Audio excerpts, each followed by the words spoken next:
प्रयागराज कुंभ में मारे गए लोगों का आंकड़ा सरकार बता चुकी है। यदि सपा प्रमुख अखिलेश यादव के पास आंकड़ा है तो वो बताएं। ये बात उत्तर प्रदेश कैबिनेट मंत्री सुनील शर्मा ने दैनिक भास्कर के साथ एक एक्सक्लूसिव इंटरव्यू में कही। सुनील शर्मा ने मिल्कीपुर विधानसभा चुनाव में भाजपा की प्रचंड जीत का दावा करते हुए कहा कि अखिलेश यादव की आत्मा मर चुकी है और इसीलिए वो अब चुनाव आयोग पर ओछी टिप्पणी कर रहे हैं। कैबिनेट मंत्री ने कहा कि अखिलेश की मानसिकता सनातनी विरोधी है, उनका मानसिक संतुलन ठीक नहीं है, उन्हें मानसिक चिकित्सक की जरूरत है। 40 करोड़ लोग अभी तक कुंभ में स्नान कर जा चुके हैं। उनको कहा वहां की आस्था में कमी नजर नहीं आई। पेश है इस बातचीत के कुछ अंश गाजियाबाद से सुनील गौतम। उत्तर प्रदेश सरकार में कैबिनेट मंत्री सुनील शर्मा के साथ बातचीत करने के लिए मौजूद हैं। सर, कल मिल्कीपुर का चुनाव था और अखिलेश यादव लगातार आरोप लगाते हैं और चुनाव आयोग पर भी सवाल खड़े कर रहे हैं कि चुनाव आयोग मर चुका है। 500 शिकायत करने के बावजूद भी कोई सुनवाई नहीं। क्या कहेंगे इसको लेकर? जब उनकी 37 सीट जीत करके आई थी तब चुनाव आयोग जिंदा था, आज मर गया। मर गई है समाजवादी पार्टी की आत्मा, उसके नेतृत्व की आत्मा, और समाजवादी पार्टी पर वो कफन डालने का काम कर रहे हैं। मिल्कीपुर सीट भारतीय जनता पार्टी जीत रही है, किसानी बिल्ली खंबा नोचे जैसी स्थिति उनकी हो गई और कुछ नहीं है। अच्छा मंत्री जी, कई बार अखिलेश यादव आरोप लगाते दिखे और महाकुंभ को लेकर भी आरोप उन्होंने कई बार लगाए कि जिस प्रकार की वहाँ तैयारी है, उस प्रकार जिस प्रकार की वहाँ तैयारी की थी उस प्रकार से तैयारियां देखने को नहीं मिली, यानी कि प्रचार ज्यादा तैयारियां कम। अखिलेश जी पहले दिन से कुंभ से चिढ़ रहे हैं। कभी उन्होंने कहा कि लोग पाप धोने जाते हैं, कभी उन्होंने कुछ कहा, और फिर जब उन्होंने जनता का रुख देखा तो खुद पहुंच भी गए। लेकिन वो कुंभ को बदनाम करने की साजिश पहले दिन से कर रहे हैं।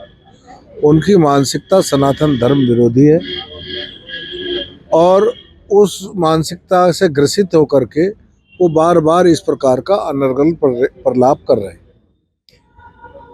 उनको किसी मनोचिकित्सक के यहाँ दिखाया जाना चाहिए। लगता कभी कभी कि उनका शायद मानसिक संतुलन में कुछ दिक्कत आ गई है, जो वो इस प्रकार की भाषा बोल रहे हैं। पूरे अभी तक लगभग 40 करोड़ से ऊपर लोग वहाँ आ चुके हैं। सब नागरिक कह रहे हैं कि बहुत खूबसूरत व्यवस्था, बहुत अच्छी व्यवस्था। 40 करोड़ लोग जहाँ स्नान करके जा चुके हों वो व्यवस्था खराब बता रहे हो, तो क्या कहेंगे ऐसे व्यक्ति के बारे में? अच्छा मंत्री, संसद में भी लगातार वो सवाल उठाते नजर आए कि वहां पर जो भगदड़ में जितने लोग मरे हैं, सरकार का आंकड़ा गलत है, उसमें आंकड़ों को उजागर करना चाहिए, कितने लोग वहां पर मृत्यु हुई है जिनकी। वो कहना क्या चाहते हैं? एक तरफ कह रहे हैं आंकड़ों को उजागर करना चाहिए, एक बार कह रहे हैं आंकड़ा गलत है। या तो वो आंकड़ा बताएं। सरकार ने आंकड़ा बता चुकी है, जो दुर्घटनाएं हुई सबका पोस्टमार्टम हुआ है, सबके पुलिस में रिपोर्ट दर्ज है और वो सब पब्लिक डॉक्यूमेंट है, सो कोई भी देख सकता है। लेकिन उनकी बात ही आपस में कंट्राडिक्टरी है कि आंकड़ा बताएं और आंकड़ा गलत है। भाई जब तुम गलत बता रहे हो तो क्या बताओ तुम्हें? मैंने कहा उनका एक ही लक्ष्य है कि वो कुंभ को बदनाम करना चाहते हैं। उनकी सनातन धर्म विरोधी मानसिकता है। अच्छा मंत्री जी, धीरेन्द्र शास्त्री जी ने भी एक सवाल उठाया था कि जो लोग वहां पर मृत हुए हैं वो जो है उनका भी कहना इसका ही था कि जो लोग मृत हुए हैं वो उन्होंने जो पुण्य करे होंगे वो कहीं अच्छी जगह पर पहुंचे हैं, पर लेकिन उस पर अखिलेश यादव ने लगातार सवाल उठाए और शंकराचार्य भी उस पर सवाल उठाते हैं। शंकराचार्य जी ने क्या सवाल उठाया मेरी जानकारी में नहीं है, लेकिन कोई भी मृत्यु होती है तो जो संत पुरुष होते हैं, जो सज्जन पुरुष होते हैं, वो यही कहते हैं कि भगवान इनकी आत्मा को शांति प्रदान करे, इनको मुक्ति प्रदान करे, और यही उम्मीद भी करते हैं। जो लोग वहाँ दुर्घटना में मारे गए, दुर्घटनावश मर गए, तो कोई यही तो कहेंगे कि भगवान उनकी आत्मा को जो शांति प्रदान करे, उन्हें मोक्ष प्रदान करे। इसमें भी दिक्कत है, इस पर भी आपत्ति है। क्या चाहते हैं?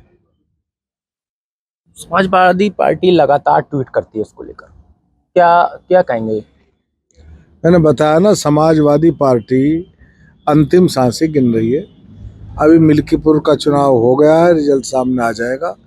मिल्कीपुर भी भाजपा जीतेगी, जैसे हम कुंदर की जीते थे, और जो काठ की हांडी उन्होंने लोकसभा चुनाव में चढ़ा ली थी और दोबारा नहीं चढ़नी है। वो लोगों को एक बार भ्रम में डाल दिया संविधान के नाम पर, अब वो सबको पता चल गया कि ये तो झूठ बोल करके ठग विद्या हुई है, तो उस ठग विद्या के खिलाफ लोग वोट डाल रहे हैं। अच्छा, चंद्रशेखर रावण भी लगातार कुंभ पर सवाल उठा रहे हैं क्योंकि जो वहाँ जो लोग नहाने जा रहे हैं वो लोग अपने पाप को धोने जा रहे हैं, यानी कि वो किस तरह से देखा जाए तो उस बयान को किस प्रकार देखते हैं आप? कौन है, किसका जिक्र किया उन्होंने? आजाद समाज पार्टी के अध्यक्ष और नगीना सांसद हैं। क्या कह रहे हैं? कहते हैं कि जो लोग कुंभ में जा रहे हैं वो अपने पाप धोने जा रहे हैं, जो मतलब कि जो पापी होते हैं वही फिलहाल कुंभ में जा रहे हैं। मैं तो ये कहूंगा कि भगवान इनकी बुद्धि को शुद्ध करे, बुद्धि विकृत हो चुकी है, ठीक है ना। नाम रखेंगे चंद्रशेखर और बात करेंगे रावण जैसी। अच्छा, दिल्ली चुनाव को लेकर क्या कहेंगे मंत्री जी? दिल्ली में भाजपा जीत रही है, सरकार बनाएगी, स्पष्ट बहुमत की सरकार बनेगी।